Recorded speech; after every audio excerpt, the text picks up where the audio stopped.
Hey, how's it going? My name is Nigel Chambers of Big O Belt Media. It is a pleasure to talk to you today here at New York Comic Con about season 4 of All Mankind returning back to Apple TV Plus November 10th. How are you feeling today? Good. It's nice to be here. Absolutely.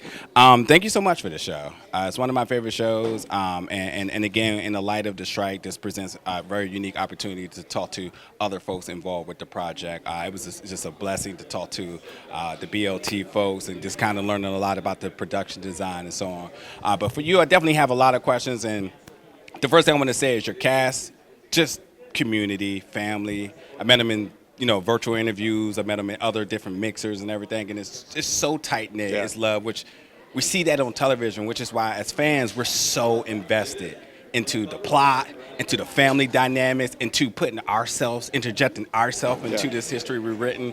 For you, as the fan, what is your excitement watching back and just realizing just the masterpiece that's being created?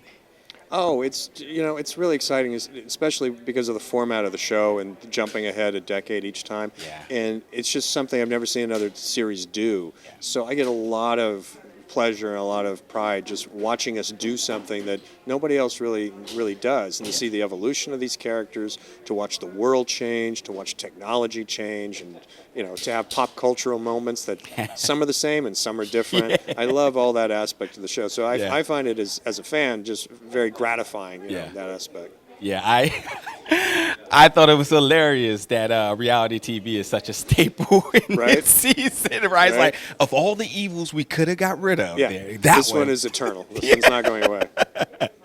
But, let's talk a little bit about the responsibility. When you do rewrite history and create this alternate universe, which is honestly the universe I wish we lived in, there's so much inclusion and diversity, and just a lot of things that's just done right. I think me watching the show, I'm kind of envious at times, saying like, you know what, why hasn't this been done? Why aren't we here?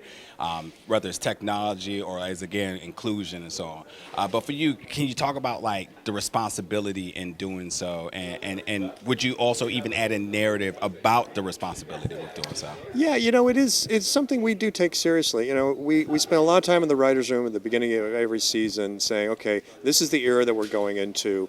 What happened in between the seasons in reality and in our alternate reality? And there's certain events that we feel shouldn't be altered, and there's some events you feel that you can. And it's really a subjective call where that line is.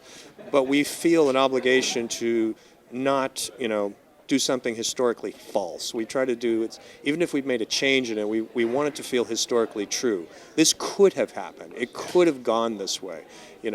A small one is, John Lennon's survives, right? Yeah. That's a huge thing for me and for a lot of people. And we didn't want it to just sort of be goofy and silly. We wanted, you go back and you look at what really happened to John Lennon and the tragedy of it, but it could have gone a little different. There really was another time where Mark David Chapman tried to get him, and it could have been stopped, and history could have just pivoted in that moment. Yeah. So before we did it, as much fun as it sounded, we wanted to make sure that, okay, we need to sort of honor what really happened to this man, and sort of, it had to be plausible, it had to be real, and it had to sort of be something worth doing. Absolutely. Yeah, Mike Tyson still decided to do what he needed to do, I see. Right, yes. Certain things are still going to happen. Yeah. I love that. And while last season was the space race and to Mars, and now we're on Mars, and things are kind of settling in, and now we're starting to get sort of a triangular dynamic between, doing work on the moon, getting to Mars, and life at home. What I really love is the introduction to new characters that really still keeps us very grounded. And again, I don't want to give anything away, but particular character who family is sort of, disarray, potentially losing the family and willing to sacrifice it all in order to keep the family together, which would mean a job on Mars for 2 years, I believe it was.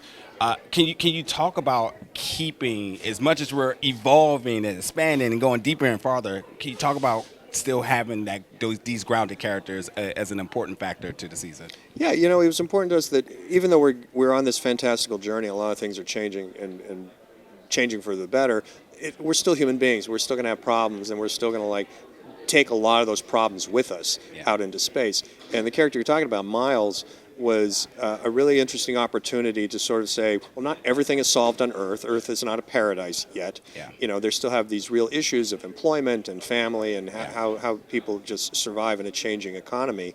And it was also an example of, you know, how not killing the fossil fuel industry, but essentially greening the world through fusion and through technology was going to have some impacts on people that worked in the oil industry. And he was like an oil rig worker. And he also gave us an opportunity to show that the nature of work on Mars itself was changing and evolving. Now they're not all quote unquote astronauts. There's some people that go up there just as a job. You know, and it allowed us to sort of do this sort of upstairs downstairs quality on the Mars base, where now you've got the guys down below who are doing all this grunt work and you have the people up top, and there's a tension between the two of them, and we thought that was a really interesting thing to play. Absolutely. Another thing I want to congratulate you on for the success this far is like we're really throwing a lot, and it always comes back and is very tight knit.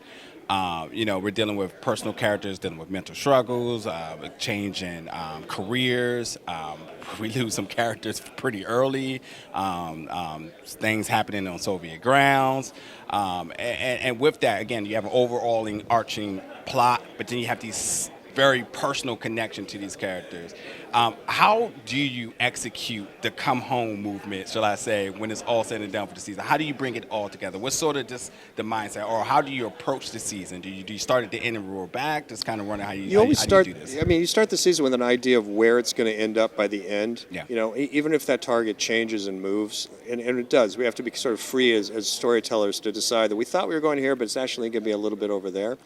And that happened every season, but we're always aware that you're setting a lot of things in motion. There's a lot of threads in the show. There's a lot of characters and a lot of stories. And we always had our eye every season about, okay, let's make sure we can all tie this up. There has to be, we have to all kind of come together at the end of the season is one of our trademarks. So it's something we really work on and talk about a lot over the course of the year. That's awesome. For my final question, I just want to know, what is a descriptor you would use to the fans for them to prepare for the season? I think it's expansive and surprising. And I think, you know, this is for the first time you're going to really get to peek behind the Iron Curtain with Margot's story. I think that's really exciting and cool and different. Mining of the asteroids belt is a whole new visual and a whole new, you know, level of technology and advancement. So I think there's a lot of exciting things happening this year. Amazing, amazing. Well, Ronald, thank you so much for your time. I hope you have an amazing New York Comic Con this year. And again, folks, you can check out For All Mankind returning back to Apple TV Plus November 10th. Thank you so much. Thank you. Absolutely.